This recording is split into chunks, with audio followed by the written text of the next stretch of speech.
Welcome to Tabletop Gaming Guild. Tabletop Gaming Guild is all about the experiences and memories that playing tabletop games with friends and families can create. And today we're visiting classic games, so the games we enjoyed as children and grew up on.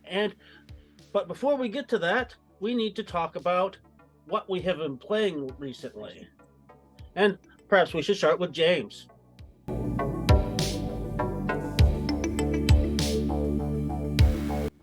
Okay, so I played an amazing game, which was designed by one of my heroes, which is Roy Kennedy. And actually, he is the entire reason that I even started a podcast or even wanted to do any of this stuff. I used to watch Epic Gaming Night, and he just got on with a bunch of friends. It was the worst edited podcast on the face of the planet. But they were just guys that had a lot of fun. And I really wanted that. I didn't really care about being super popular or anything like that. I just wanted to hang out with my friends, talk board games, talk miniatures now, apparently, and talk, I guess, RPGs, and, have fun. And the game he designed was Last Light. And this game's on my top 10. Just saying, we're going to do our top 10 coming up. It's 100% on my top 10. It's an amazing 4X game that only plays in around an hour, which is before completely no one's done it. Someone's either dropped an X out of the 4X, or it was just awful, the game. But this game was amazing. I had a lot of fun. I got to play with Evan, Peter, and John's not here right now, but I got to play with all of them. And I forgot who won either of those games. It was the same person, but we don't need to worry about that at all. Can I weigh in on that there? No. I think I remember who won. I got robbed.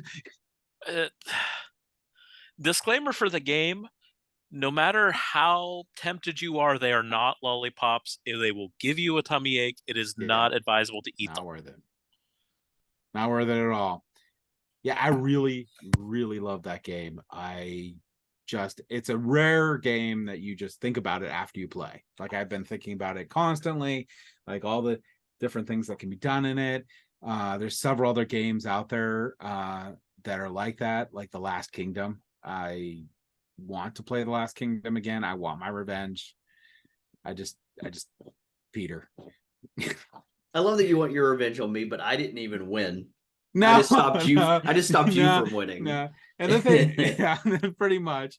Nathan, I have to get Nathan back too, but he won't be able to easily. What? Why? So, yeah. Actually, if anything, I have to get you back for our playthrough of Last Kingdom.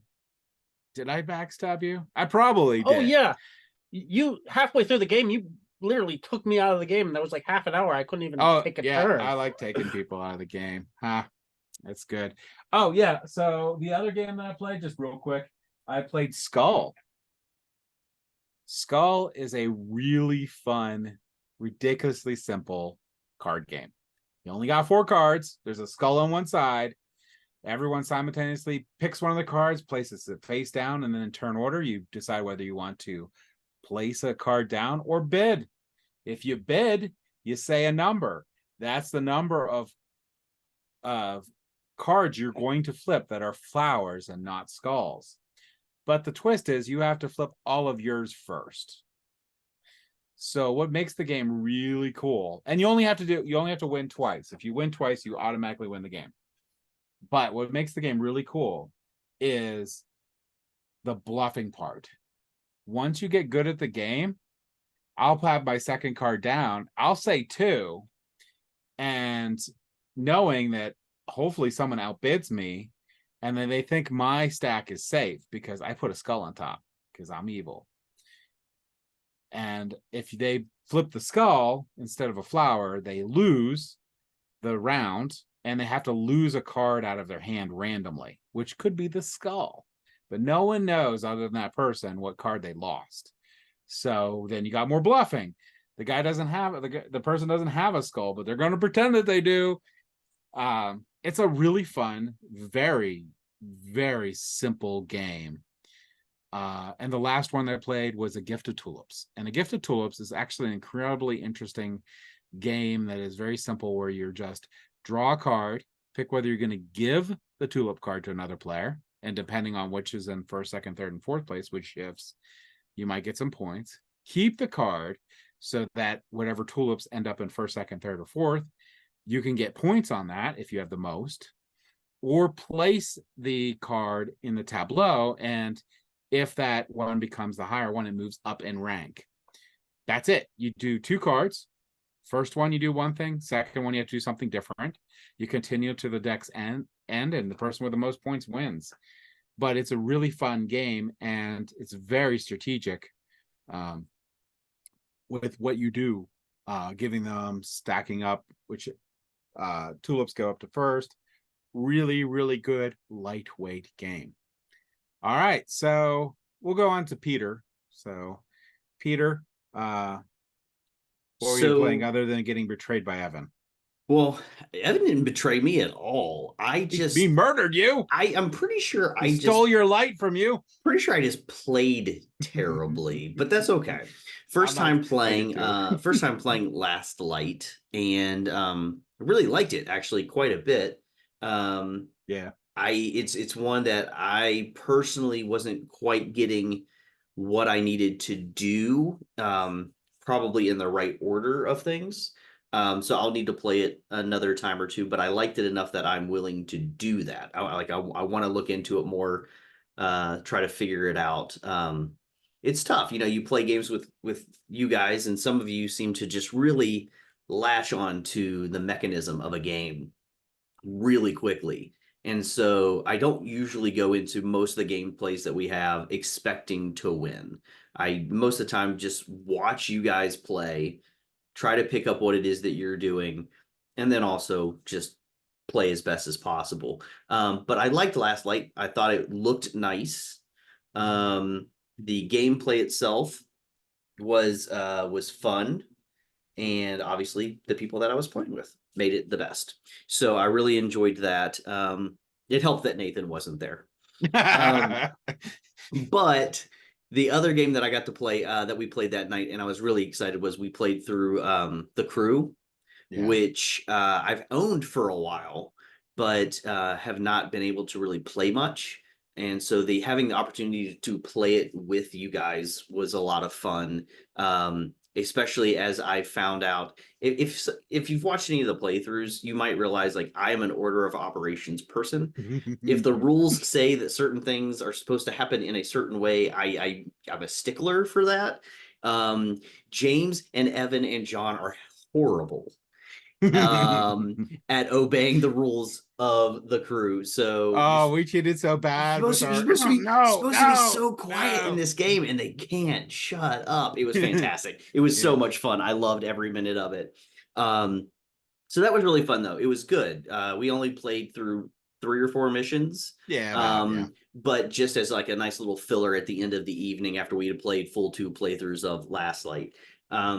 So those were 2 games that I've played most recent. And then in about the last 2 weeks, I was able to introduce another friend to Blood Rage for the first time. And I'm still going strong with my ability to, in the same session of teaching somebody Blood Rage, having that person beat me.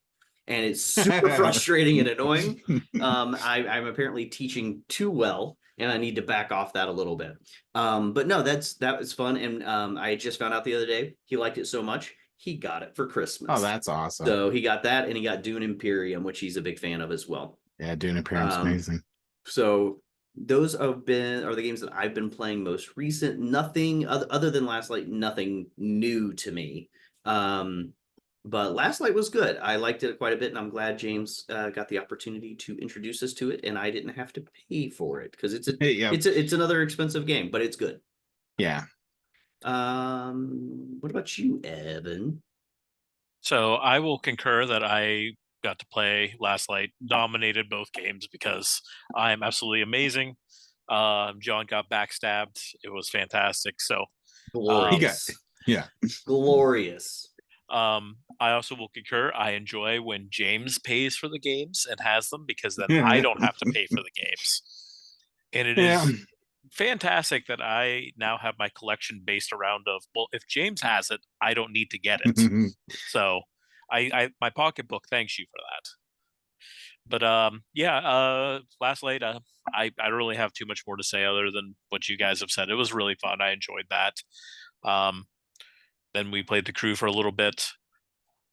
Very terrible about how we're not supposed to say certain things, but it is so hard not to not say those things. Yeah. So, but I mean, we were only playing a couple rounds of it, so you have Peter, the rule stickler. Well, it's funny too, because we did like what 49, and we're like, you know what, maybe that's too much for us. Let's back it down to like 16. That's right.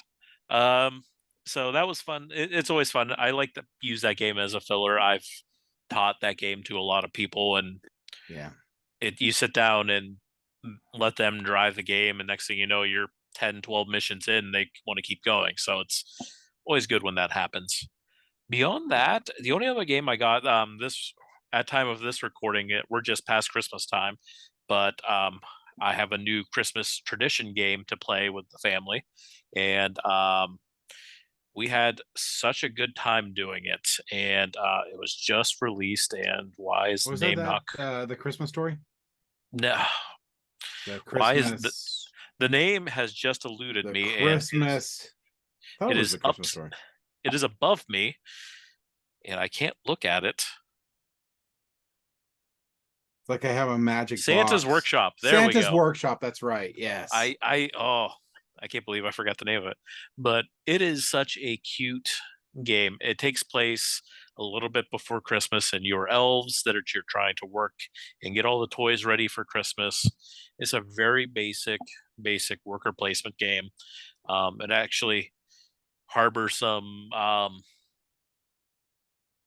cooperative play, because if you put your worker into a resource gathering spot, people that come later, they'll get more because you were already there, so you're going to help them, but they get points for that too. So it's like, it's a nice feel good game for Christmas time.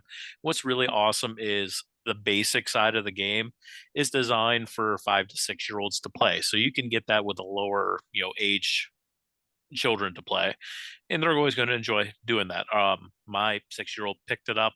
He came in second place. He did really great.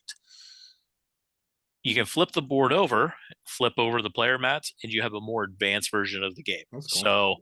So, and that's right around for 10 is what they're saying. Probably a little bit less if you're used to playing more advanced games. But so you got some longevity in the game. So I'm really, really excited. We only played the basic game, didn't even look at the advanced game, but next year we'll probably look at that. So really nice to see a nice, good Christmas game to come out. Production quality was fantastic, so I really like that. Nathan? Actually, you're over here on this. Nathan? So I've played a couple games recently, some big names and some lesser known titles. One of the ones I played recently is Rear Window. Now, this is based off the Hitchcock movie Rear Window, and in it, it's sort of like the Mysterium style. You have one person acting as director, and they have a randomized tableau of like 4 characters and 4 characteristics, one of which might be a murderer, and they have to give clues through random card draws and placing them in front of these windows to try to tell people with what people are in each apartment and what their characteristics are, without, of course, being able to talk. I like the theme a lot better than Mysterium, but I didn't think it was as dynamic, because the images that you're using are a lot more straightforward. It's just a matter of, rather than having to interpret the images, you're putting down an image that has like 4 or 5 very clear icons on there that could go different ways. So it's more about using process of elimination and duplicate information to tell them what part of the image is important. Yeah, it sounds like an interesting game. I really didn't like the box art. I thought that was like creepy at best. It's a classic movie. It's just it's, I mean, that was one thing that's I kind of like, although wish it could have been done a little better, is they didn't really take shots from the movie. They did artistic versions of those shots from the movie. And normally I prefer that. The other games I've been playing, one of them was Fox Experiment. Okay. Now this is Elizabeth Hargrave, and in it you are trying to domesticate foxes.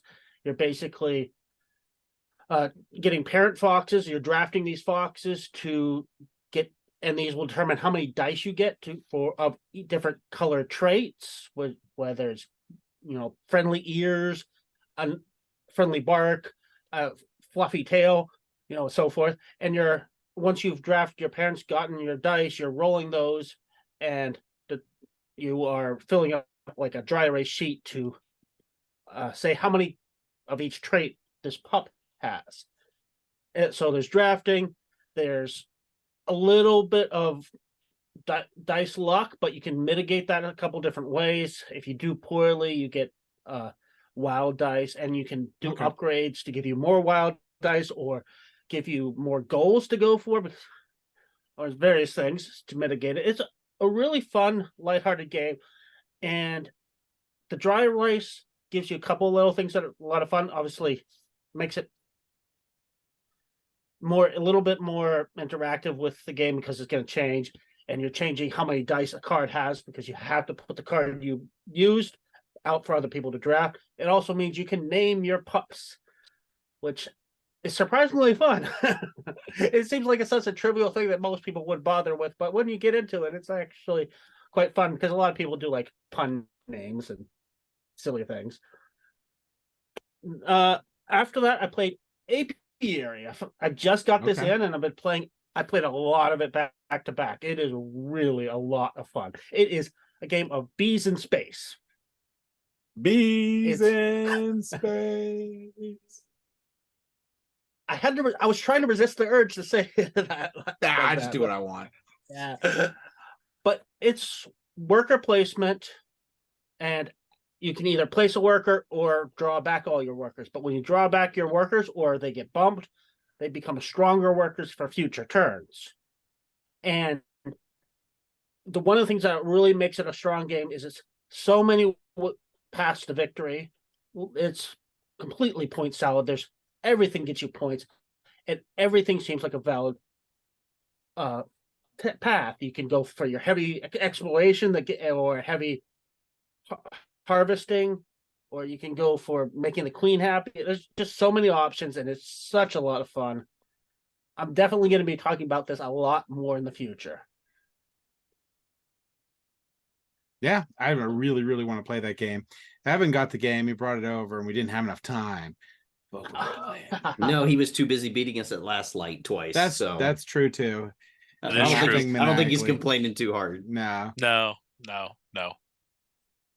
All right, so I guess let's get into our main topic. And our main topic is going to be, what's the exact title of our main topic? Classic games. I almost said nostalgic games. That would work. I mean, but so in our idea of classic games, I mean games we played when we were a kid, right? Yes. Okay, not classic games we play right now. Okay. So in James' situation, I mean, these games are like, using bone as dice because bone as dice. Oh, I'm not that old, but I do have a game that had fake bones as dice. Okay. But we should start with just a general, how aware were we of the hobby when we were younger? And personally, I would say I was not aware of the hobby at all. And I didn't get into hobby gaming until much later in life. But that said, when I started really thinking about it, I was surprised at how many classic games I actually played when I was younger. Peter, what was your thoughts on that?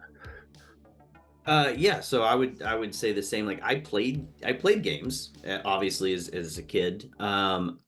To me they were just games. It wasn't a hobby, it was just a pastime. It was something to do in between going outside and playing with my friends. So not a whole lot.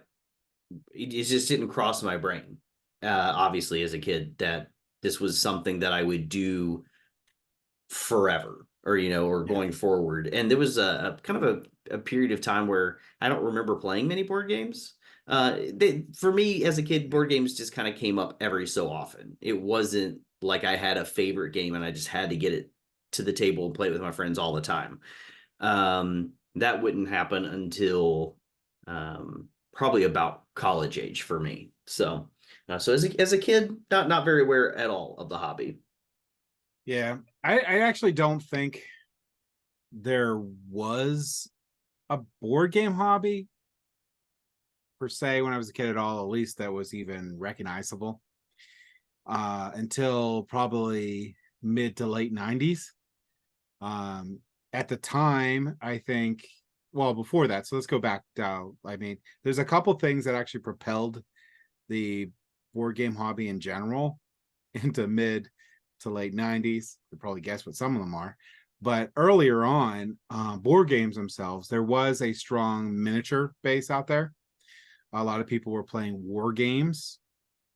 At the time, war games were extremely popular. So that's where the board gaming like hobby sphere was really strong, was with war games.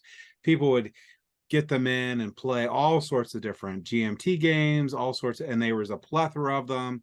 They had like tons of different conflicts that they did, and all that. And then the other half, which wasn't as strong as it is today, at least, was D&D. D&D did exist, but not very much. It was enough that most people knew about it for the most part. The biggest problem, I think, was until the late 90s was the lack of really a lot of people having the internet or any form of reliable communication. So a lot of times when people got games and stuff, it was because it was available at a board game store. Well, not a board game store. They didn't exist. Sorry. It was available at a toy store. So there wasn't much marketing. You got your newspaper. That was about it. And some TV ads, apparent. But those are mainly geared to toys, like plastic toys and stuff. Mattel did put out board game board game commercials in that time frame, but they were for like Monopoly, Sorry, and those sort of things, which is what most of the games I played when I was a kid until we got into what, Axis and Allies. Yeah, we got into that pretty Yeah, early. but I could go into that in a little bit. So that's my perception of the board game hobby when I was a kid, was that it was pretty much not there until And I much would later. add to that, say, like, if you do see board games in stores at that period of time, generally it was like against a back wall of some department store or toy store, kind of Yeah, hidden out of the way. and yeah,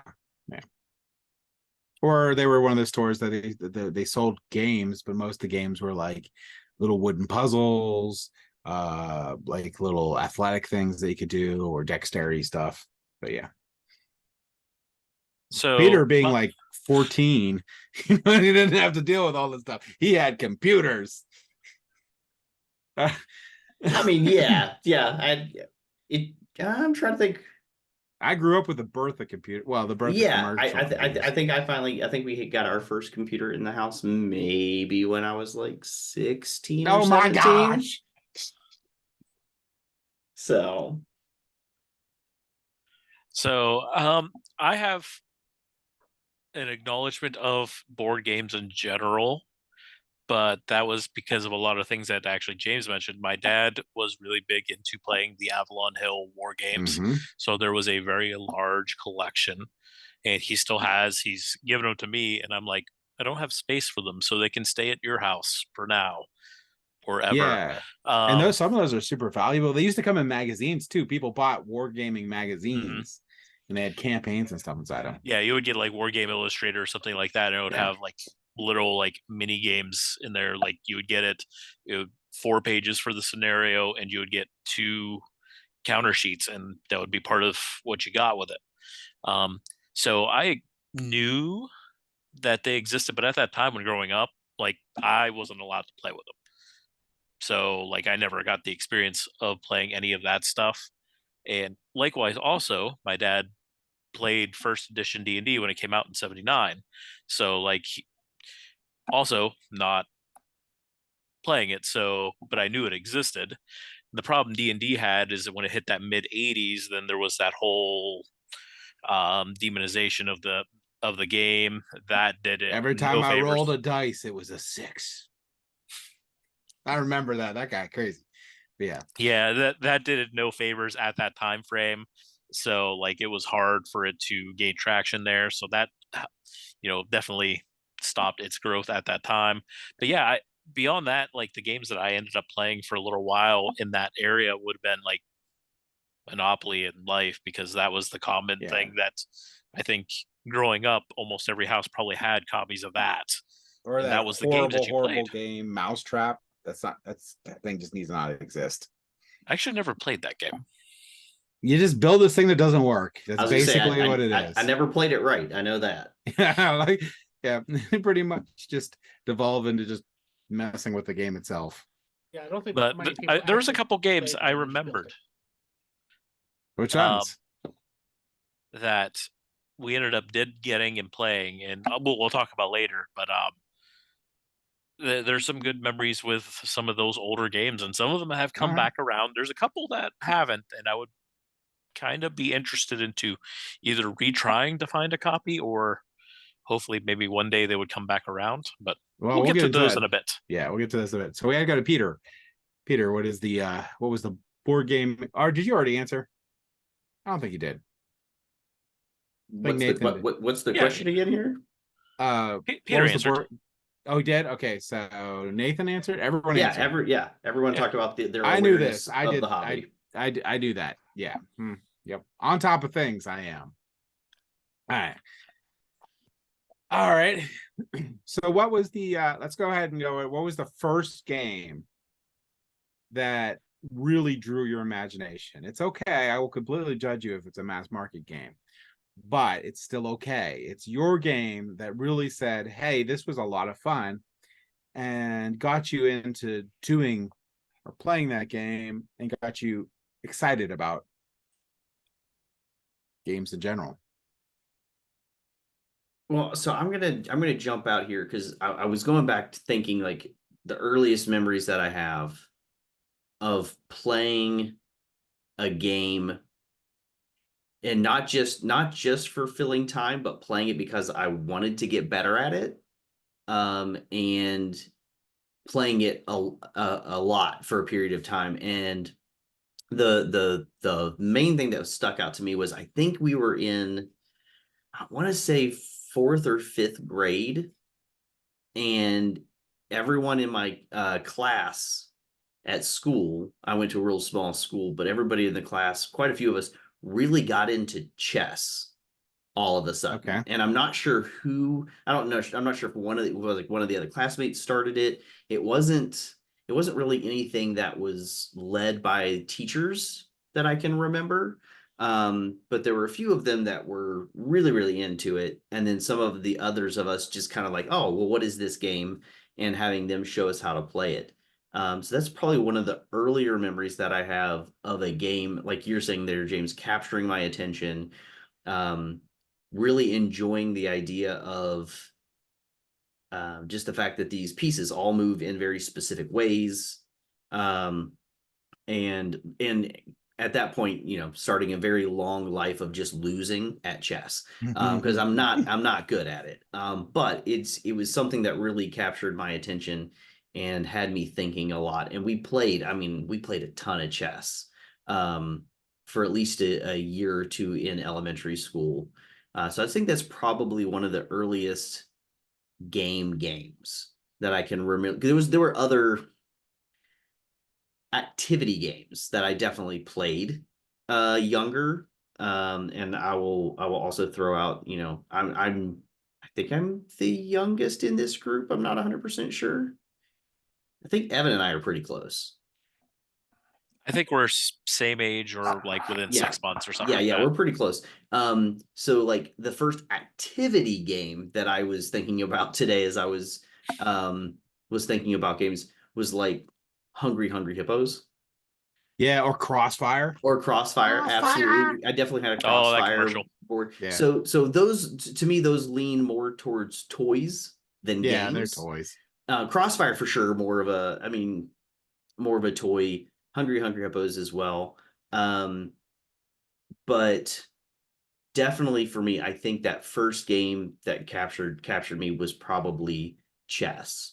Now, even at Okay. that point, I still didn't have any idea about it being a hobby, and I didn't really start playing other games for a little bit after that. But that would be one of the first ones. How about you, Evan? Yeah. So there was 3 that really stick out to me. Oh, That couldn't really just have one. well, they all kind of work together. Okay. So one of the first board, like not Monopoly Life board games that really drew my attention was Hero Quest. So I remember getting a copy back in the mid 90s to play Hero Quest because I wanted to play D&D so bad, but I couldn't play D&D. So this was, I think, and it's speculation. I think that was the compromise that I got out of my dad was this game, and it to me it was just like playing D&D. It was fantastic. I loved playing the game. Looking back at it now, and it's reprinted and whatnot. There's still so many issues with the game compared Yeah. to everything else, but for a kid at that time that was 9, 10, and you got to be a dwarf or an elf and go through a dungeon and defeat these monsters and collect fantastic. It was great. I loved it. I loved it. And getting to spend time with my dad, that was probably the best part. And likewise, when I actually got to finally play with some of the Avalon Hill games, first game that we played together as squad leader, a game is a bear to learn how to play, and one of the reasons I didn't, but it was one of the first ones I got to play with him. That game will always hold that special spot in my heart because it's great, and I got to play that a bunch of times, and it helped me learn like game probabilities and trying to maximize percentages because that's how you rolled to hits, and it was based off of ratios. And like learning to calculate that on the fly has helped me play so many other games because now that's ingrained in what I can do in a game because of that. And Yeah. then finally finally find some friends and then play D&D for the first to actually play actual D&D. Like that was what I wanted for so long, and I got to do it. And that like I still play D&D like or D&D adjacent because I will probably never like. There was a time that I was mid-20s. I was like, you know what? I think I'm done. I don't really have a group. And then there was 3 or 4 years went by, and I was like, I want to play again. Yeah. I need to play again. Like I don't think I could ever really end up walking away from those games. It's just they're so near and dear to my heart, into my history of who I am. Yeah. I have to play them. Yeah. I agree. Nathan?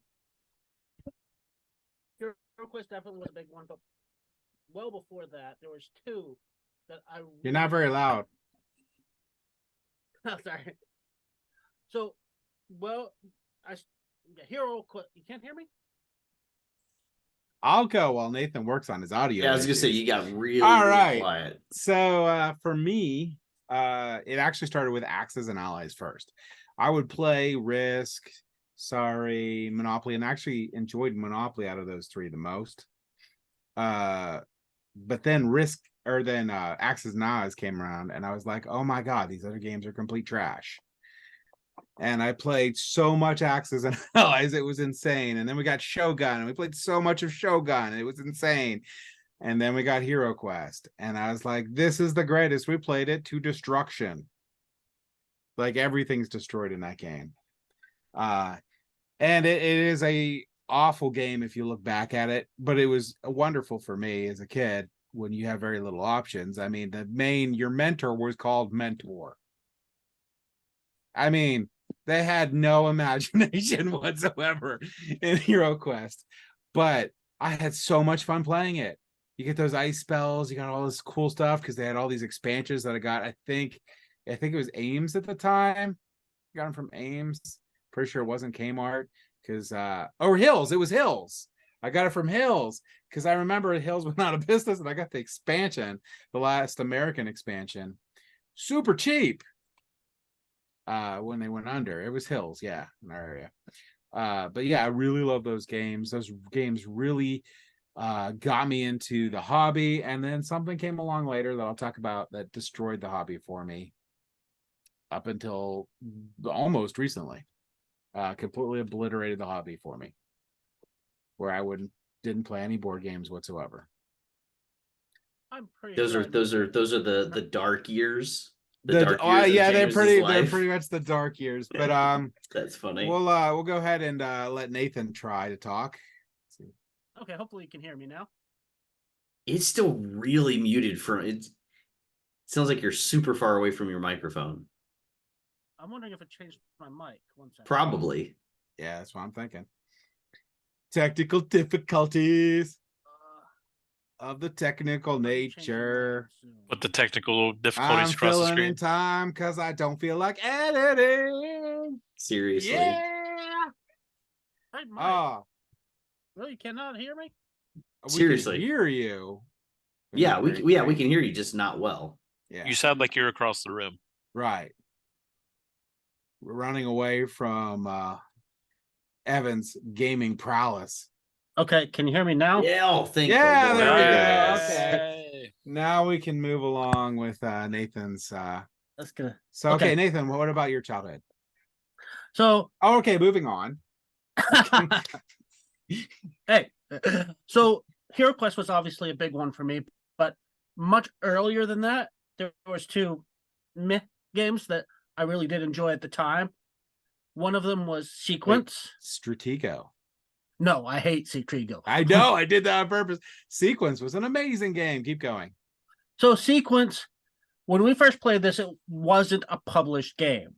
The designer had released it, the rule set, and you can make your own games, which we highly did. And In basically, Canada. yeah, he basically you were supposed to get a couple decks of cards and cut them up and glue them to a board, and it ends up being basically Team Connect 4, but you're drawing cards, playing cards, and playing cards to get your tiles on the board. And if you can get two sets of 5 in a row, you've won. So very simple game, but a lot of fun. Definitely the first cooperative game I played, because this was well before Hero Quest at this point. The other big one was for party games, Boulder Dash. Simple word game, dictionary game, basically. And it was just nonsense, basically. You're given a definition, you're given a word that nobody knows, hopefully nobody knows what it means. 99% of the time, nobody knows what this word actually means anymore.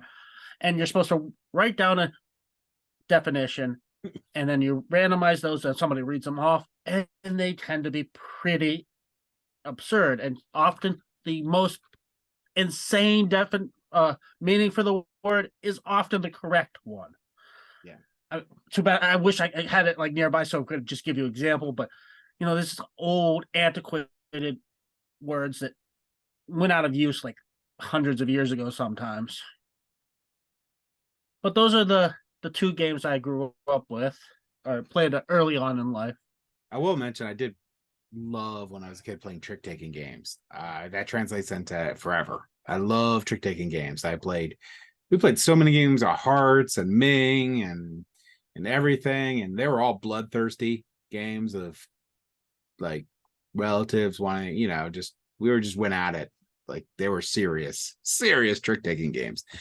And I really enjoy that when everyone knows 100% how to play the game, and they are like min-maxing it to like the extreme. That's how I got able to count cards and I knew what people had in their hands and the probability of what card people had in their hands. Like, we were crazy at trick taking games, and I think that really helped me out a lot because with like logic and life in general. Well, like But, so just as you mentioned trick taking games, and I've been thinking about my childhood Yeah. and like the games that I played. I never really I don't think I'd mentioned it before in anything else, but like I just had this really vivid memory though of my parents playing games with their friends. Okay. And there was a period of time when I was pretty young, probably like 5 or 6 maybe. I really remember a handful of my parents' friends coming over, and some of their go-to games that I can remember them playing. Um, Pit. Oh yeah, that's a good game They with the loved bell. Pit. Yep, they would open the windows so that all the neighbors would hear them yelling at each other as they're playing the stock market game and ringing the bell. So Pit was one that I really really remember them playing a lot. There was a couple of them. I don't remember everyone loving this game, but they would play it anyway. Trivial Pursuit would come out quite often Yeah, I as remember well. Troubleshooting. I'm not a huge Trivial Pursuit fan just because I'm not much for trivia. That's just me. So Yeah. unless it's like very specific, like Lord of the Rings or something, I don't really probably care. But that idea of a generalized knowledge of trivia. I mean, obviously people still love going to bars and stuff for trivia nights. So the idea of having Trivial Pursuit at home and doing their own trivia games, they really enjoyed. But they also played a lot of Rummy. Okay. So it was like all of a sudden thinking about the fact that maybe I wasn't playing games a whole bunch, but I definitely remember seeing my parents enjoy that pastime with their friends. Yeah. And I think that's pretty cool. So I just had that memory all of a sudden. Yeah, that's cool. And that probably affected you later on too, when you're kind of like, oh yeah, my parents like this stuff. Maybe I will. Yeah, yeah, and my family loves Scrabble. Not me. I'm like it's funny. I'm a librarian. I'm like the only one who did No, not love Scrabble, but Scrabble the rest of is my family loves Scrabble. They still an do. unforgivable game that should never have been mentioned or ever Ja- created on the face of the planet. I hate James- Scrabble. Scrabble sucks. I did Hey, not. I Scrabble, did are not you know. listening? I did not know how You much need you to did not not like this exist. game. So Go with Dixit and leave. that is hilarious. Strong, James strong is feel. all lying. His favorite current game right now is Monopoly Scrabble. I saw that. Oh my god. That is the dumbest idea that I've ever heard. Hasbro's stocks tanking. They had to lay off a whole bunch of people, and the geniuses come up with, you know what's going to save our company? Monopoly and Scrabble, 2 best-selling games we have. Let's just smash them together and see how it turns out. Yeah, I would agree. Scrabble is absolutely awful. I think the big worst thing about it is you're not even encouraged to make good words. The smaller words can get you a lot more points than a fancy word.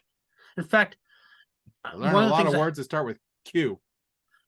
one of the things I hate the most about it is you get the serious players. All they do is memorize all the 2-letter words, and that's how they win. It's like that kind of defeats the purpose of a word game to me. So Scrabble, I have I don't mind playing Scrabble here and there just for whatever, not constantly. But Scrabble has the problem that I hate that some people do when they're playing a game, and it turns in like the last round, and they sit there and they spend 25 minutes to go, well, I can do this move that'll get me 10 points. But if I spend 10 more minutes thinking about it, I can do this move for 11 points. So I'm gonna it irritates me Yeah, I that just people leave. do that. Like, I just leave. Like, when you're done, I'll come back. I don't. And Scrabble very much encourages that because you to try and get the points, like you have to do like I just it I want to hit my head against the table when people are doing that, like, oh, I can do this for 10, but if we change this and do this, I could, and like it's 20 minutes. Come on, just put a piece on the board. Like,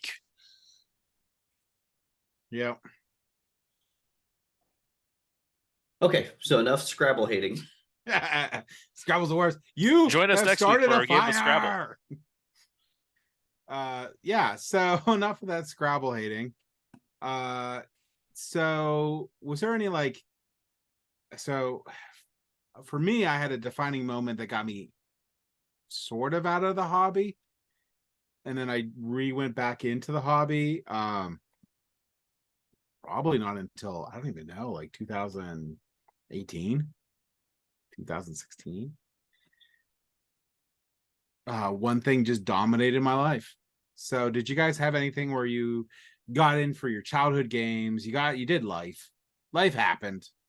Did you get out of the hobby while you were doing your high school and college, or were you still in the hobby? What did you guys have a time when you got out and then back in? Basically is what I'm asking.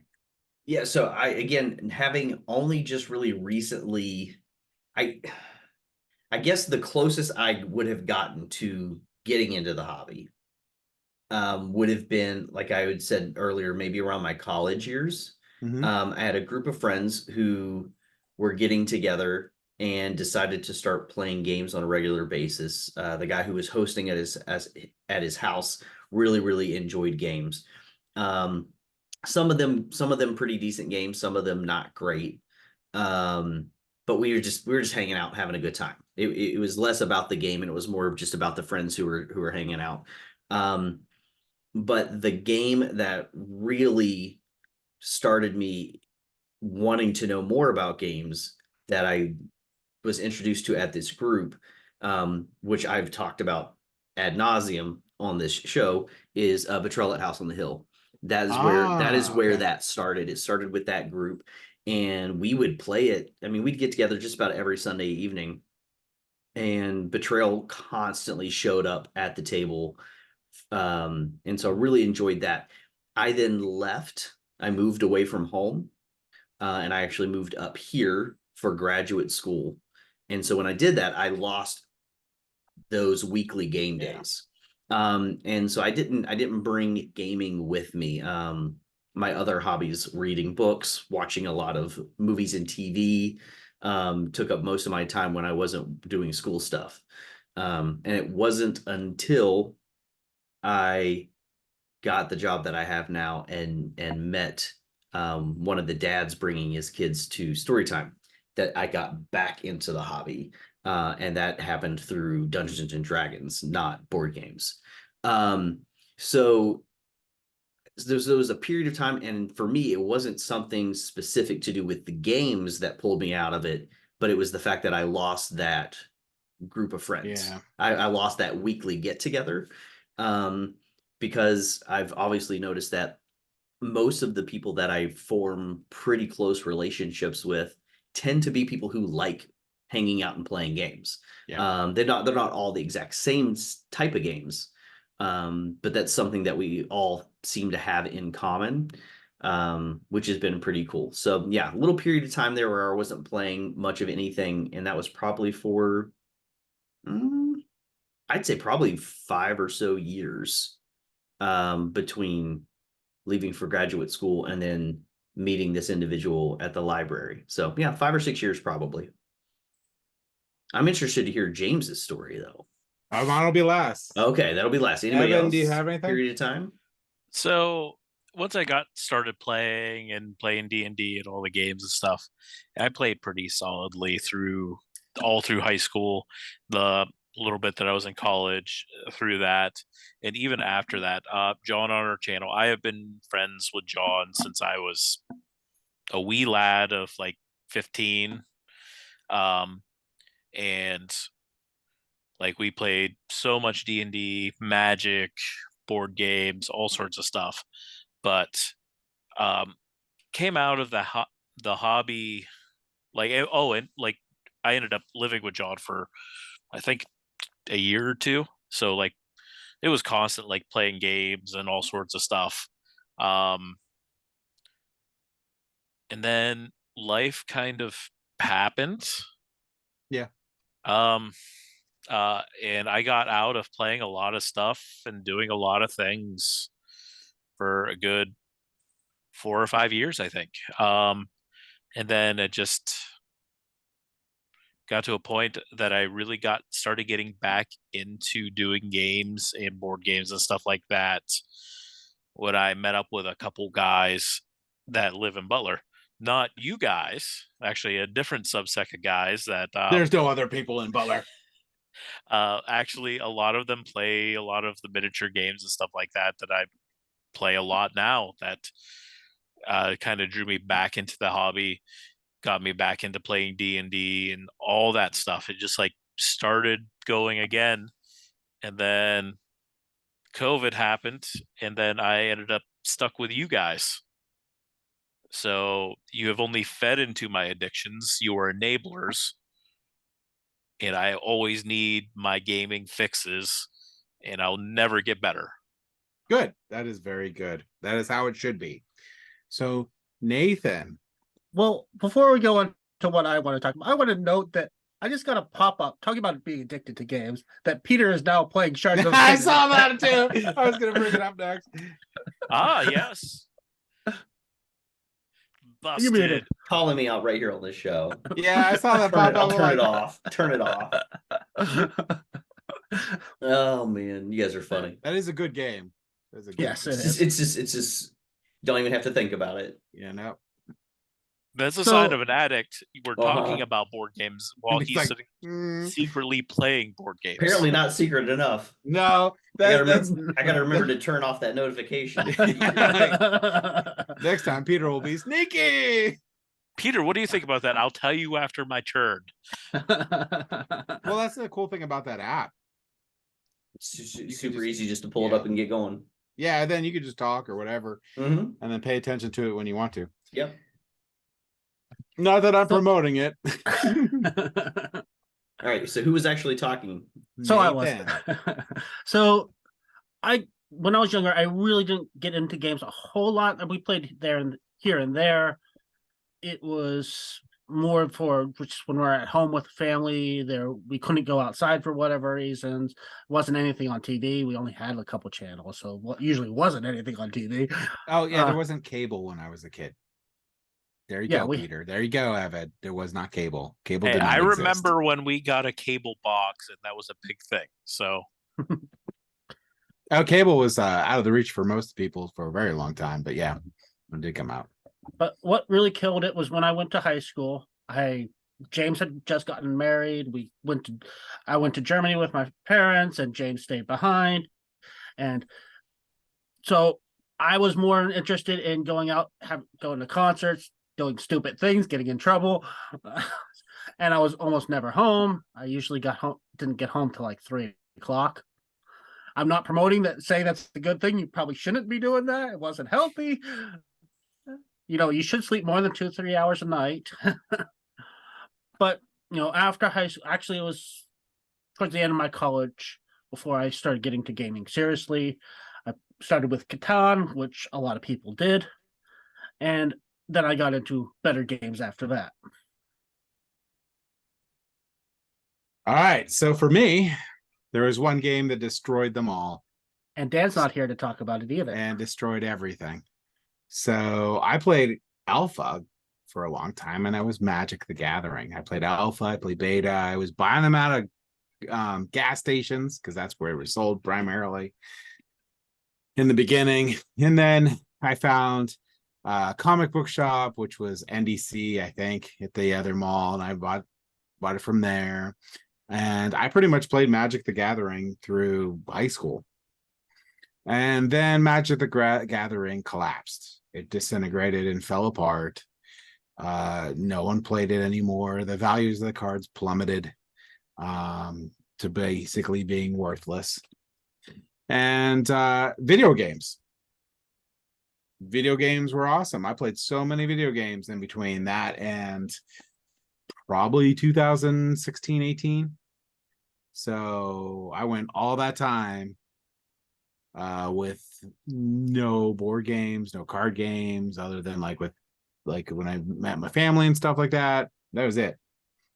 And then I got back into Magic the Gathering because it started coming back. and I played in tournaments, and I played semi-professionally, and I spent thousands and thousands of dollars on Magic cards. And then I started playing Settlers of Catan with some friends we had, and I thought that was really cool. And then I got into some really heavy Euro games. One of my favorites, which is not a really heavy Euro game, which was Stone Age, was one of my favorite games. And I was like, I really like these board games. They're a lot better than Magic the Gathering. And I basically got my gigantic board game collection from selling my Magic cards, which is a true story.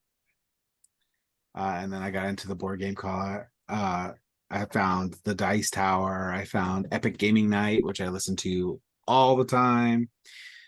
So from then on, I got back, but Magic the Gathering ruined me. And I foresee Magic the Gathering dying again, along with, unfortunately, probably D&D. I mean, a lot of things are cyclical. They come and they go. The great thing about most things is when one thing falls away, there's something else that you can take to fill its place. And if, as what James said, is that D&D kind of wanes out of existence, I don't think it will be at the loss of the role-playing world. There's a lot of really awesome role-playing games that are up and coming, that are growing in popularity. As far as I understand it, it wouldn't be the first time that D&D's not really the in thing. It's happened before. It'll happen again. But I'm glad to know that James came back to games again. Yeah. And watch what you say about Magic. You don't want the Pinkertons coming to visit you. But I mean, honestly, right now, it seems that there's definitely a huge decline in people that actually play Magic. At least in the tournaments and stuff like that. Most of that's gone. It seems like most people just collect the cards. Gotcha. Or play super casually. Like Commander and stuff. Commander seems really, really popular right now, which is just a format where you just make 100 cards all singleton and just play a game. Like, that's it. Nothing serious. So I do think they're killing it. So we'll see. I don't know that there's any way back at this point, but we'll see.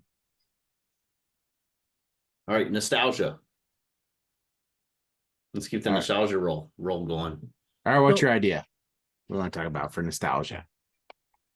So are there any games that you guys still play that you used to play when you were young? I mean, there's two for me. Hearts, of course, is one of them. The only other one that I played when I was a young child that I still play, well, actually Boulder Dash, and then Ming, we haven't talked about. Ming is a game that you'll probably never find anywhere, unfortunately, but it is Mahjong westernized into a more a slightly faster game with a little bit more flexibility, whereas Mahjong you have to have a specific set to be able to even go out. In Ming, you can go out at any time, but it's kind of push your luck. How well do you want to build your points, or do you want to risk going out and getting nothing and preventing other people from winning? But essentially, you're trying to make different sets to get points. There's all sorts of different combinations to get points, such as having only one suit, having all the honors, like dragons and winds, or having only card numbers below 5 and so forth. And it's a lot of fun game. And if you get people that play it all the time, we were getting a little bit vicious after a while. So because on your turn you can draw a card, then play a card, discard a card, but somebody can call for the card you discarded. But when we play it, if you're not fast enough calling and the other person's already drawn your card, you've lost your opportunity. Or at least that's how we played it when we were younger. That's actually the rules. Yes. So nowadays we often play with new players, so we don't do that. But it's so much more fun when you get to that level and you can be mean about grabbing the card as fast as you can so the people can't call for the card they want. Yeah, we were always mean with trick-taking games, especially my grandparents. Yeah. It was like, this is how it is. But yeah, for me, it's both those, and the only other one that's an old game that I play still to this day is Wizard. Wizard is an incredibly old game. That is just oh hell with 4 wizards in it, which are the super wild cards. I think basically Skull King does a play off of it for the furthering it. But yeah, just those 3 games. How about you guys? I've got a group of guys that get together about once a month or so. We do coffee and cards, and we've been playing Hearts, Hearts is awesome, and Rummy. And so those are probably games that I can remember my parents playing them, and we played it some as a family. Other than that, I can't really think of anything specific because again, games from my childhood. I mean, Sorry, Clue, Monopoly, Stratego, Risk. Those are games I haven't played in years and years and years, and don't have any huge desire to go back to for any particular reason. Even for the nostalgia factor, there's too little time to play games, right? Yeah, especially games that aren't good. So it's just they have memories that are good memories, but the games themselves aren't the focus of those memories. It's just the hanging out with the friends that are the memories. I will bust out my chessboard every so often just to get my butt kicked again. And I still enjoy playing it. For the fact that I know that there's really great strategy out there, and I just am not. My brain just doesn't work that way. But I still enjoy the act of playing the game with friends every so often, but it doesn't come out very often. So that's probably one of the ones that I can definitely remember playing as a kid that will still every once in a while make it to the table today. But most everything else that I'm playing nowadays are newer games. They're games that I've been introduced to since starting to hang out with you guys. So How about you, Evan? So there's a couple of games like Life, Monopoly, Clue that I still end up playing here and there. There's So sorry. small group of friends that we hang out and they play games, and that's the games that they play. They look at my collection of games and they go, I don't know how you can play them, they're so complex. And then like I would try and teach some of them stuff that's like weight 1.5 or 2, and they're like, oh, I can't understand this. I'm like, I don't know how you can't. Yeah, that's always frustrating where you're like, there's 3 rolls to this game. Yeah, it's on the card in front of you, like literally 3. You have 2 choices on your turn. What don't you get? Like it, but whatever, that's fine. That's what they play. That's what they're comfortable with, and sure, whatever. Once in a while, it is what it is. So you got a couple of those. The only other one that really sticks out to me is, and it's super rare that we get a chance to play it anymore, but that's with my mom's side of the family. We would, if there's a large collection of the family that gets together, we would play mahjong. But it doesn't happen just because like my grandmother went back home to the Philippines this last year. My aunts are all over the country, so it's not common that we would get all of them back together. And like it's hard to play mahjong with a bunch of native Asian players. It is so hard, and you definitely don't play for money because you will lose so much money so fast in so many different ways that if you're going to take a life lesson from this episode, I'm giving it to you right now. Nathan, having spent time in the Orient, can probably concur this. But yeah, people lose their kids. Yeah. Oh yeah. We know I'm somebody. not joking. Kids, like, houses, cars. Oh yeah, we know somebody who lost their child and was going to lose a second child before it was taken away from other family members. But it's yeah, crazy. It's like that's one game that we would play. Like I was not any good comparison, but I remember just playing, around the table playing Mahjong. So I have been looking for someone to play Mahjong with. I got a really nice set. And the English translation in the set is not an English translation. so you have a good set. Yeah, I have a good. It's a really nice set. And I've always wanted to play it. The rules are incomprehensible. And the worst broken English in the world. But there's 2 languages down below there that I also don't know. So, I've never played Mahjong. I had a job at one point where there were a couple ladies who would play during lunch Mhm. in the middle of the day. But I myself have never played it at all. So I know nothing about Tabletop Gaming Guild Mahjong Battle. Well, that's the other James, are you thing. trying to lose some children? That's what right? He's Brothers? No, kidding. brothers, Hey. listen to him. That's the other hard thing about Mahjong. There are a few different variations, and if you're playing Asia, if you're playing the wrong variation, they're not going to be happy with you, and you're not going to do well. But generally, the set's it's a set, so well, yeah. Generally, it's which sets actually count is what varies. no, I mean the set of Oh, Mahjong yes, pieces yes. is the same, so that's fine. Evan can teach us his rules, and we can There go on you that. He's like, Can "We're Evan clever remember again. those rules? Why are you losing? Oh, I'm sorry, I'm losing. You have to take them now. No kidding. Anyway, so yes. Should we move on to games that we really enjoyed at the time, or were innovative or ahead of their time, but definitely would not work now?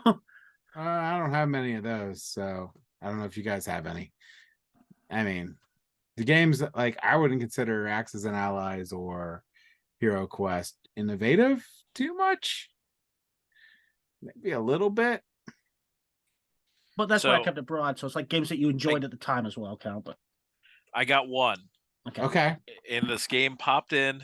Uncle it came out Wiggly. new. So I had this game. I loved this game. I only got to play it like 2 or 3 times. And it blew my mind at the time. Looking back, I'm like, nowadays that's nothing. But at the time it was awesome. So this game came out in 1993 and it was put out by Parker Brothers. In this game, it is called Tower of the Wizard King. Okay. So there's this Wizard King that is trying to find his heir. I'm trying to remember everything without looking at the BGG synopsis, but he's trying to find his heir, and there's up to 4 players you're playing, and you're trying to get different controls of the different castles throughout the land. And there's all sorts of different layers you can go to fight dragons and whatnot, or different creatures. What was really, really awesome in this game is there was 8 or 10 different playable characters, and whatever you started with was not what you had to stay with. There's this keep that was in the middle that you could visit, and you would put your character in, and you'd pull a little thing on the side, and it would rotate, and you would get a new character.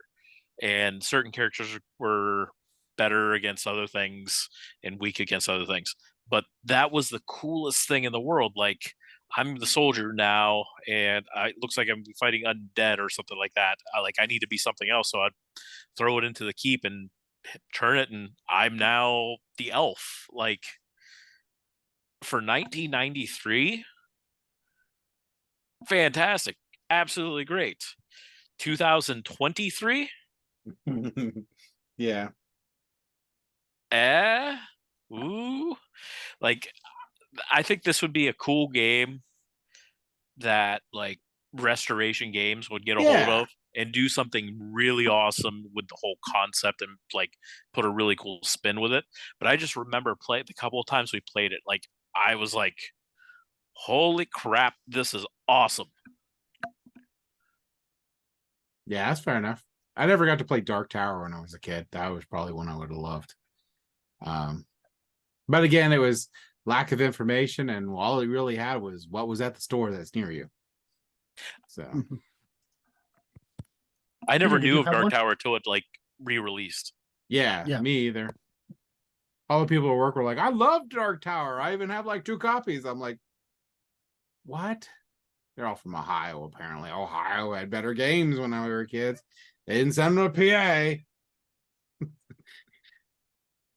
But yeah. So Nathan, do you have one or Yes, I do actually. It's one game we only played a couple times. I think I don't know if we owned it or somebody else owned it. Dizzy Dizzy Dinosaurs? That's the No. name. No? No. It's That is called a game, though. Megavirus. Do you remember this Oh, one? Megavirus. I hated that one because it didn't act right. Yeah, The one that would talk, right? Yeah. it was like the grandfather of app-based games, essentially. Yeah. It would give you instructions. It had a sort of a timer, and as you take turns, you would push buttons so it knows what you were doing. And you're basically trying to explore this map and find keys and get all the keys and go back to the center of the map and tell it I got all these keys to win the game. But it was kind of cool and innovative that, to me at least, that you're actually interacting with this. And computers weren't really much of a thing at the time, so this was like mind-blowing that you could have some sort of device in a game that knew what you were doing and could tell you what's going on. Yeah. But this was a long time ago. I might be like heightening what it was actually in the game. I was pretty young at the time, so that's my game. Which two similar, well, kind of similar games, which my wife mentioned to me when we were talking about this upcoming episode and of the games, and she actually got to play them not that long ago at your parents' basement because they have working copies of it. But from back in the day, you had Mall Madness and Dream Phone, which had that they actually reprinted Dream Phone. That weird interaction that it was interacting with you and the things that you were doing, and yeah, Jake likes you. He didn't. Jake didn't like you at all. No, he did not. He hated me.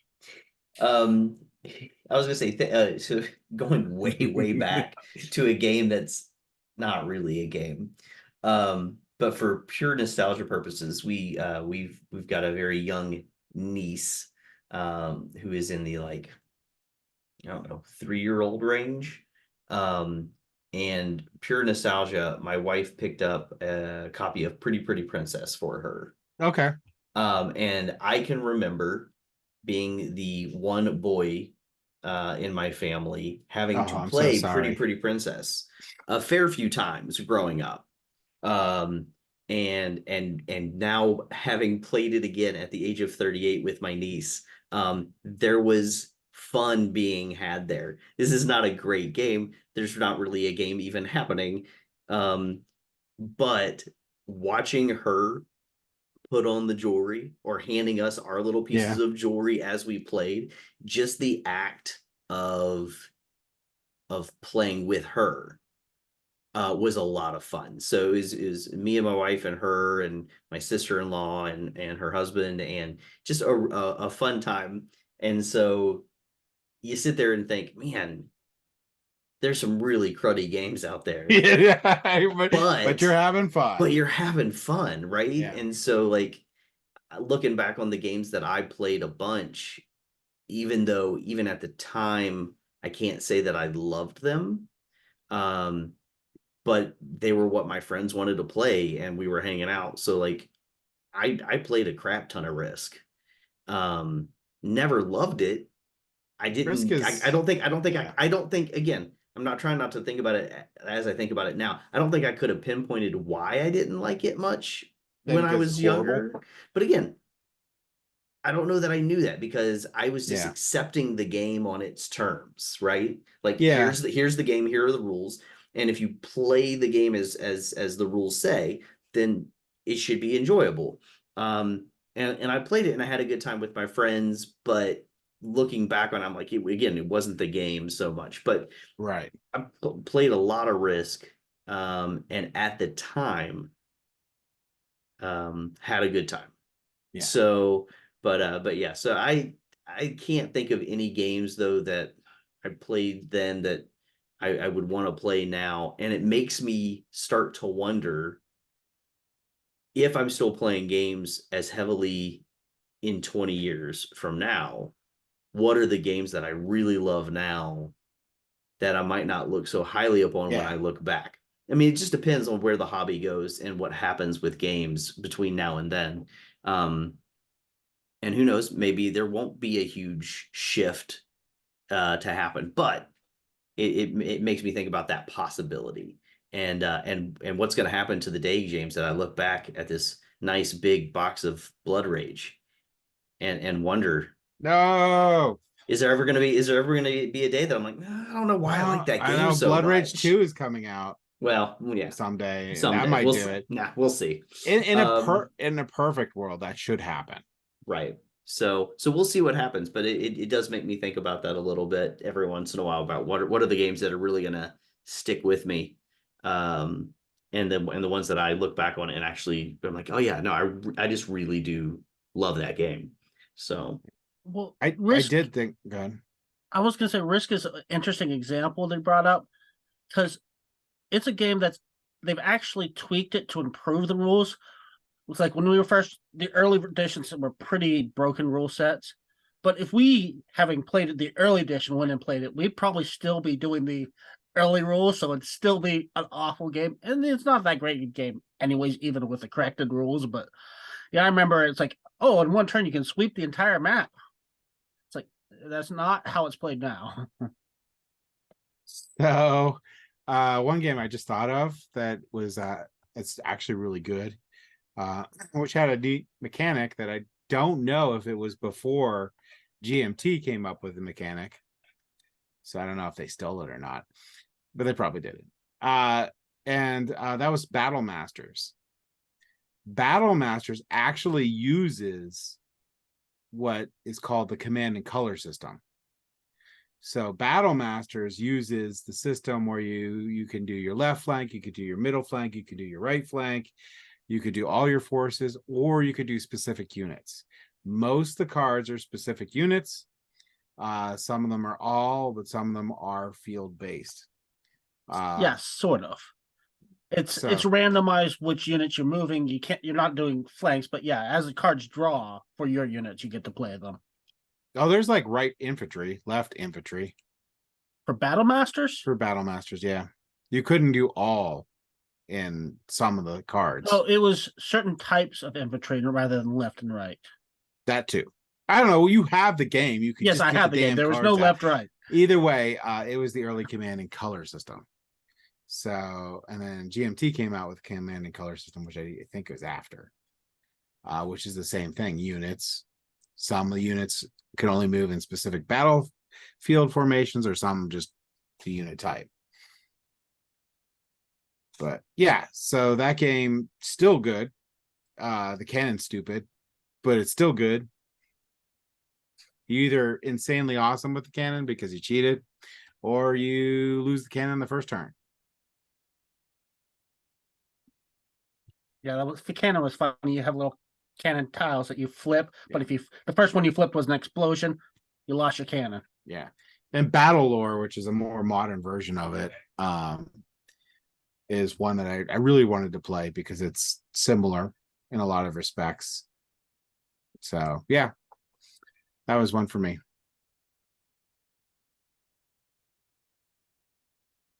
As both of them are probably looking up Battle Masters. So I remember it coming out. I remember wanting to play it. It's and never getting a chance. huge. It was I had very to play it expensive. on the floor. You had to play it on the floor. You could not play it on the table. It was gigantic. It's like 4 foot by 6 foot. It's huge. And it was a very expensive game. Tell you what, if you want to drive up to New Hampshire this weekend, you could play it. Let me check. But it was really cool. It had all these really cool pieces. You had everything in units. So you would have like 4 horsemen, 4 wolfmen, You'd have your giant ogre, you'd have your cannon, you'd have all these really, really cool fantasy things to them. And you'd have this really cool tower in the middle that you try to race towards. It was a really cool game. Yeah, it's interesting. The only reason I still have that, or it's still in a like workable, playable condition, is because it ended up in storage for 15 years. Yeah. But yeah, so does anyone have anything nostalgic they want to talk about, or should we go straight to the silly game? I blew everyone's mind away with Battle Masters. I was gonna say I'm good to go with the silly game. So all right. So Nathan, you are the silly game master. If you disappoint us, Peter will backhand you. yes, I will get in the car. I will drive up Backhand Nathan and then immediately say, hey, we're playing Battle Masters right now. right now. Right now. So, since we're talking about classic games, I'll go to one of our classic games, which is Identify the Game. So, how this game works is I have 3 different versions of images of a game. And one of them is going to be extreme close-up, which and on your turn, you can either guess or pass. If you pass, it just goes to the next person. If everybody passes, you get start again with the first person with the next image, a slightly wider image. However, if you guess and you are wrong, the next person gets the wider image. And that's the concept of the game. And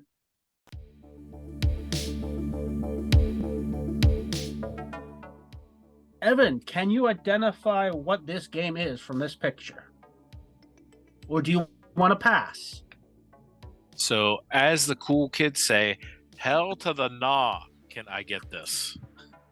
I have no Okay. idea. I will pass. Then we'll move on to James.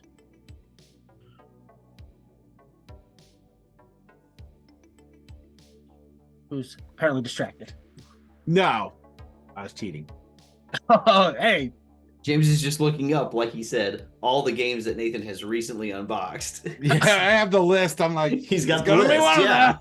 I'll have to pass on this one because Yeah, I'm gonna pass as well, so we can just take it back around to Evan and do the wider shot. Okay, so this is a wider shot for Evan. I know what it is. Thunder Road. Yeah. Damn Yes, it. it is. I knew what it was from the first tile. Too, and I didn't think of it. I'm like, what has spaces like that? I know what has a space like that. I know what has a space like that. Yeah, I figured the shape would be the biggest giveaway. That for me is actually the token. Right. Yeah, the well, token once you get does the it too, token, yeah. that's like a definite. Plus the barbed wire fence thing. Yeah. And that's a final image. If you didn't get it from that, you weren't going to get it.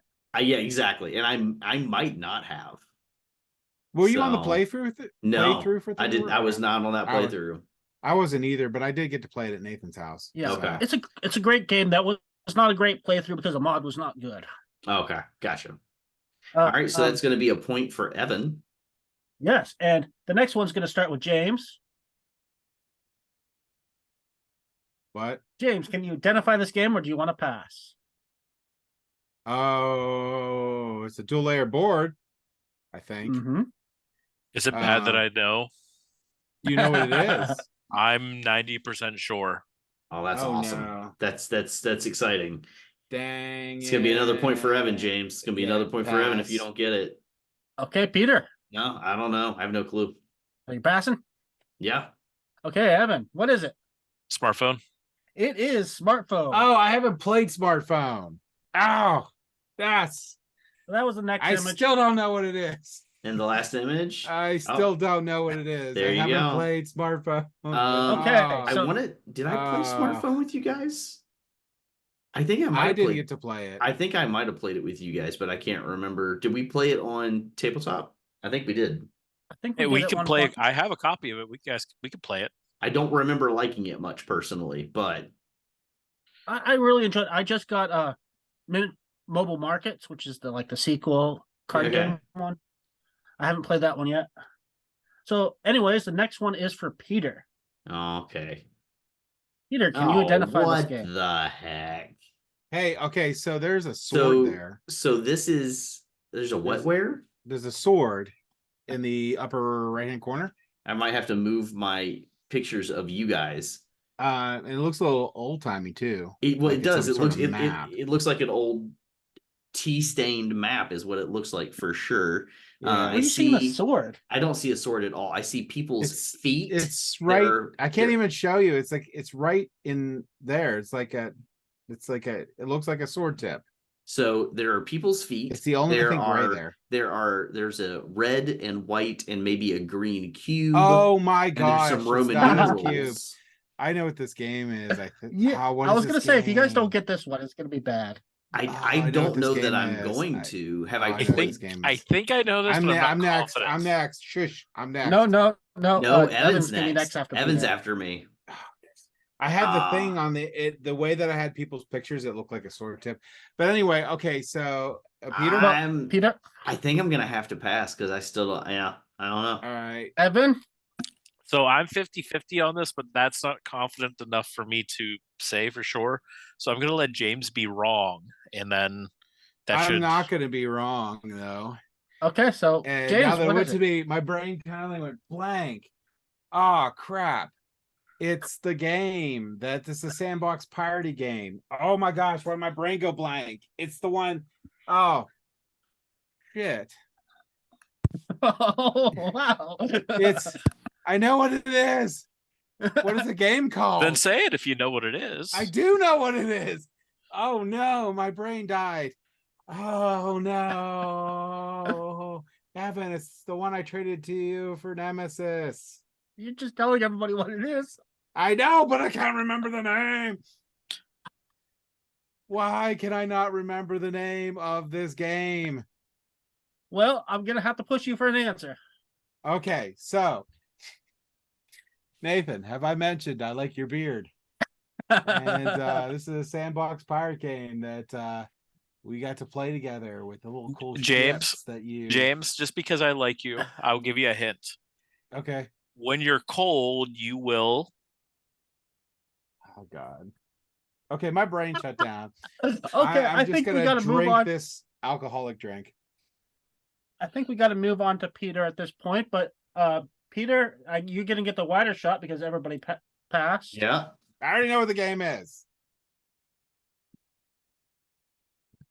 I know what it is now. I still know what it is. I remember the name now. It's too late. Shiverview Timbers. Yes. Yes. I got a point. So Evan has 2. Peter has 1. James has nothing. I shiver me timbers. I could not remember the name. My mind went completely blank. I hate when that happens. As soon as I moved people's faces and saw the cube with the foot, I'm like, I know what it is. What's the name game? What's the game called? What's the name? What's the name of the game? Oh, it's such a good game. So Such an Evan, amazing game. All right. Evan, for your 50-50, what do you got in it right? I actually would not have. Ooh, what was were you thinking? What were you guessing? There was this one weird one that James gave me. He's like, "Oh, check this out, review it when you get it." And I tried to do it, and I was like, "This is terrible. The one I with can't the even." cloth tiles? Yeah, no. What was It was like Lewis and Clark at something. Oh, the Lewis the Clark dice game. Yeah. Okay. It's that was I the one, guess. Yeah. So Oh the my next gosh, one, I knew this one. next one starts with Evan. Oh, and the nice gold coins. You see the metal yeah. coins that he has? Oh, yeah. We need to get that game off of Nathan. Never. Never, he says. So, Evan, can you guess this game? Oh, I got this one down. I even know the name this time. Just wait. He'll forget by the time it gets to his turn. I won't. I got it. Oh, this looks familiar. And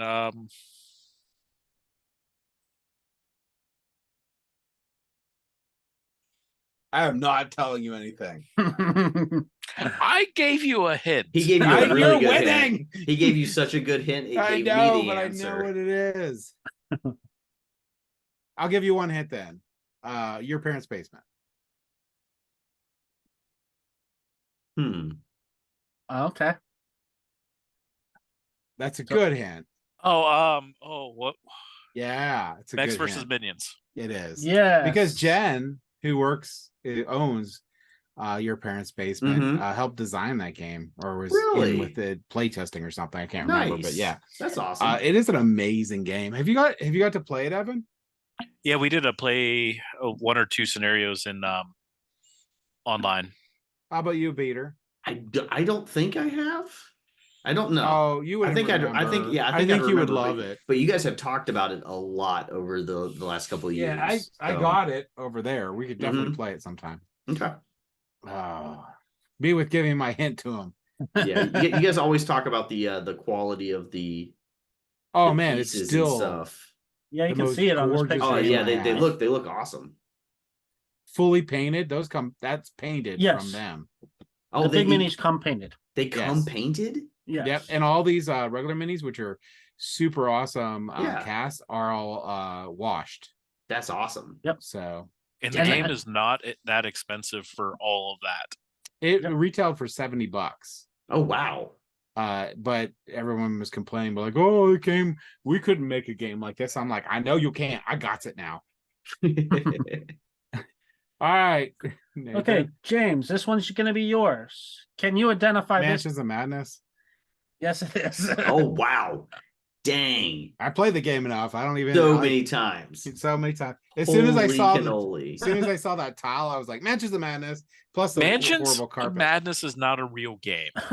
Oh, we were because going to play it. James says it is. I It even says that had we're going to- to play it, and we I had to- never do. So I don't think it's a real game. No, it was let's all one of pretend. it was one of the games we were supposed to play a game night, and then we had to play Last Light twice. Yeah, because And See, James promises we're going to play this mysterious, strange game, but Yeah. something always comes up that, like, oh, we're going to play Last Light again, that was a which good I won. game. I won. I was I gonna say won. Evan's not complaining. He won twice. He's Yeah. fine.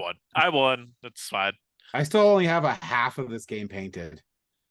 You know what I I'm the hated about worst. Last Light? You know what I hated about Last Light? I What's did that? worse the second time through. You did. So did I. I was I like, did worse I the got this second game, time and I'm like, through. I did. I did the worse. same. Shut up.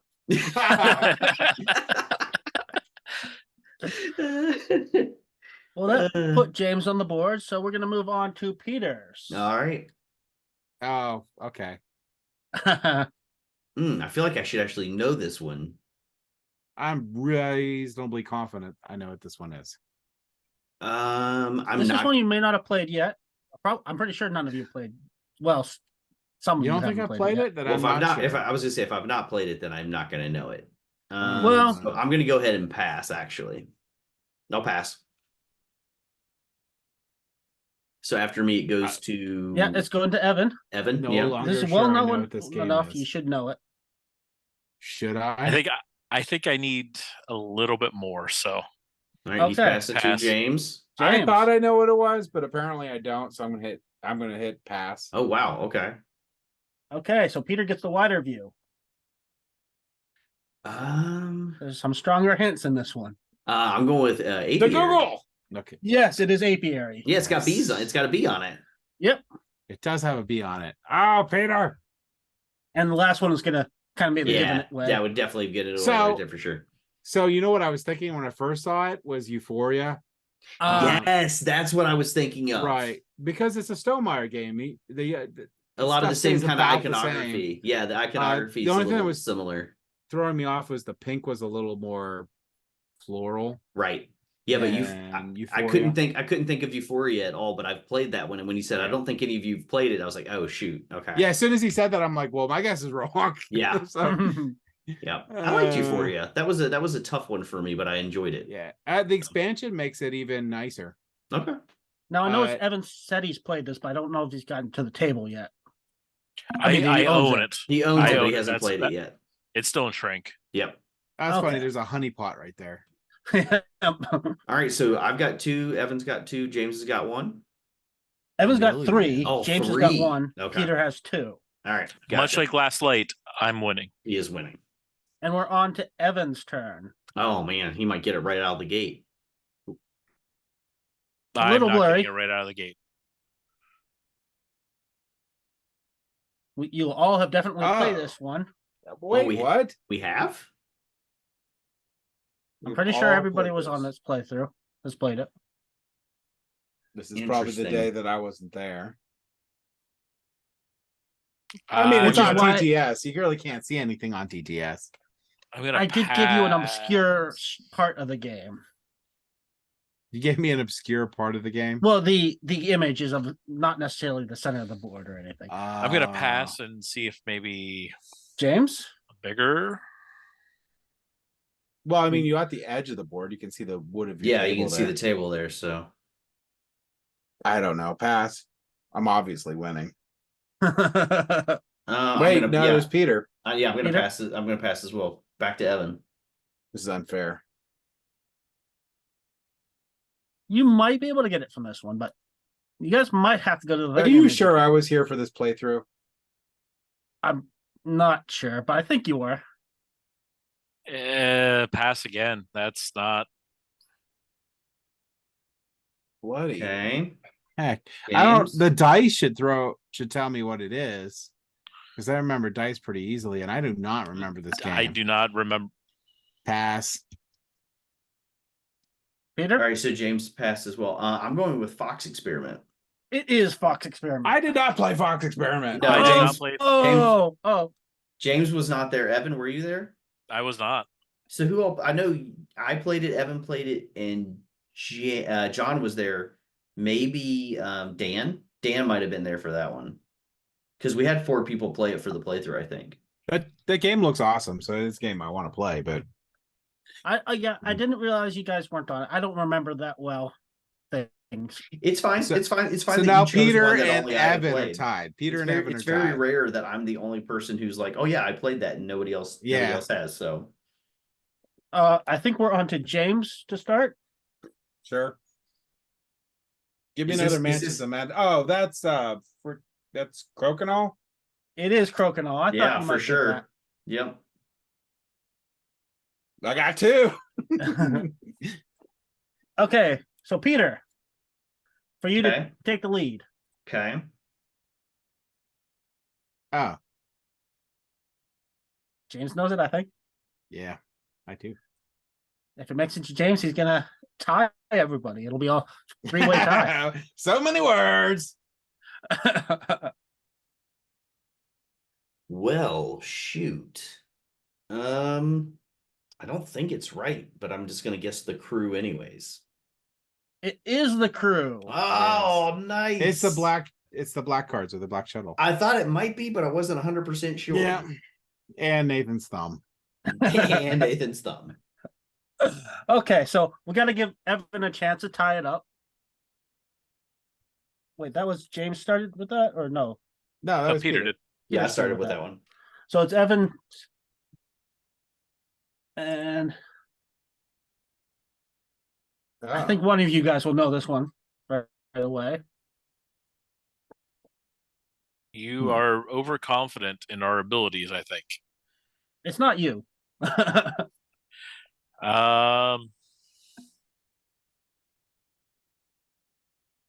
Oh, I know what that one is.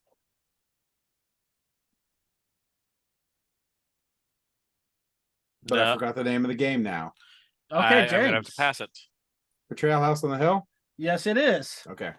I figured Peter would be the one to get this. I don't recognize that tile. I've actually played the game fairly. Yeah, the ballroom. Wow. I would, you know how mad I would have been if I had not gotten it. I'm glad I didn't even get a chance to guess because the fact that I would not have gotten that would have made me so sad. Don't know how many images I have left. Well, I was gonna say where we at number wise. That was We're the 3, 9th 3, game. 4. We could probably call it here. So far we got Evan with 3 points, James with 3 points, and Peter with 4. Oh, Peter! Are we calling it? Am I I winning? think we'll call it. Peter wins. Fantastic. I take it. I'll take it. I usually never win the silly games. So But that was exactly 10 images too, so that works. nice. Yeah, that's perfect. So Yes. So and we get to finish on one of my favorite games right there on the screen. So yeah. And one of the ones you horrible talked dice about that- as your and the classic horrible, game. horrible dice. it exactly. has. Those dice are the worst. No, the most basic of basic dice. Well, I mean, they're dice that always roll on the blank for some reason. Mhm. When you attack, if you do attack, it's all blank. Yeah. Yeah. But if the monster rolls or the other player, it's the other story. But yeah. So that was our discussion on nostalgic games. That was our silly game, which I enjoy these picture ones a lot. We would love to hear about some of your favorite classic games. Yes, we would. Please. Especially ones that defined your childhood or you had a lot of fun playing and gave you great memories when you were a kid. I would love to hear about those. Absolutely. But for now, you all have a good night and see you next time.